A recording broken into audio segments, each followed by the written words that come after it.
Welcome to this explainer. Okay, before we even touch the poetry today, I want you to picture something. Imagine a man whose personal life was so scandalous, so completely out of control, that polite society literally whispered he was a menace. We are talking about the ultimate rebellious rock star of the 19th century. Yet, somehow, from this chaotic, wild life came a poem of such pristine, breathtaking purity that it's been stopping readers in their tracks for over 200 years. We're talking, of course, about Lord Byron's absolute masterpiece, She Walks in Beauty. Today, we're going to break down exactly how he pulls off this striking contrast, taking us on a journey from the vastness of the universe straight into the quiet depths of the human soul. Let's get right into it. So, here is our roadmap for today. We'll start with the scandalous Lord Byron himself. Then we'll do a stanza-by-stanza deep dive, the beauty of contrast, the precision of grace, and the moral foundation.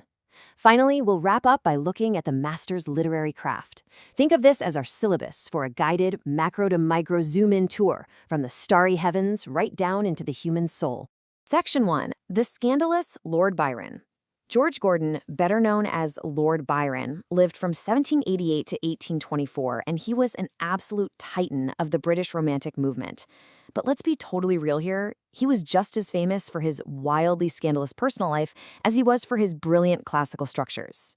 In fact, one of his own lovers famously dubbed him mad, bad, and dangerous to know. He really was the original bad boy of literature, bringing a level of rock star infamy that swept across all of Europe. Just a quick, fun linguistic detour for those of you studying proper pronunciation. If you want to nail the British received pronunciation, it's Lord Byron and George Gordon. He actually inherited that famous title when he was only 10 years old. And honestly, in the world of British lit, if you just drop the name Byron, literally everyone knows exactly who you're talking about. The really crucial thing to grasp here is his massive cultural footprint, especially when it comes to his invention of the Byronic hero. You know the type, right? That fiercely intelligent, mysterious, moody, incredibly rebellious character archetype. Almost every brooding protagonist you see in modern media owes a huge debt to Byron. And knowing that he spent his life creating these dark, stormy characters makes this serene, flawless harmony of She Walks in Beauty kind of shocking. It's a complete departure from the chaos of his own life. Which brings us to Section 2, Stanza 1, the beauty of contrast. We're kicking off our zoom-in journey way out in the vastness of the cosmos. Now, unlike a lot of poets from his era who might lazily compare a woman to a bright sun or a summer's day, Byron goes in a totally different direction. He opens with this incredibly striking simile, grounding her beauty in the night. But not just any night, a perfectly cloudless, starry night. Just listen to how he phrases this. And all that's best of dark and bright meet in her aspect and her eyes. He's setting up this perfect reconciliation of opposites.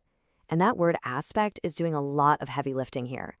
He's not just talking about her face. Aspect refers to her entire presence, her whole countenance. It's this beautiful, holistic balance where every single element of dark and bright comes together perfectly. What's really fascinating is how Byron actively maps out this dichotomy. He sets up the tender light of her soft, mellowed beauty right against what he calls the gaudy day. He is literally rejecting the sun here. By calling daylight gaudy, he's implying that loud, flashy, overwhelming brightness actually lacks true elegance. Her beauty, instead, is all about quiet, subdued harmony. All right, moving to Section 3, Stanza 2, the precision of grace. This is where we start to zoom in. We're moving away from the massive, cosmic starry skies and focusing directly on the delicate, intimate features of her face and her raven tress, or dark hair. To really get what Byron is doing here, we have to talk about the golden mean. This is that philosophical idea that true perfection lies exactly in the dead center of two extremes. Byron is looking at this woman's beauty and seeing something so incredibly precise, so perfectly balanced, that even the absolute tiniest alteration would completely ruin the whole thing. And he illustrates this delicate balance so brilliantly. One shade the more, one ray the less, had half impaired the nameless grace. If you added even a drop more shadow, or took away a single ray of light, her perfection would be damaged. But he doesn't just stay on the surface. He immediately shifts the focus inward to her thoughts. He's showing us that her fair face is really just an internal mirror. It's a dwelling place for her serenely sweet thoughts. The physical reflects the mental. Section 4, stanza 3, the moral foundation. In this final stanza, we are zooming completely past the physical. We're moving past the cheek and the brow to examine the absolute abstract core of the poem. We finally reached her mind and her heart. A mind at peace with all below, a heart whose love is innocent.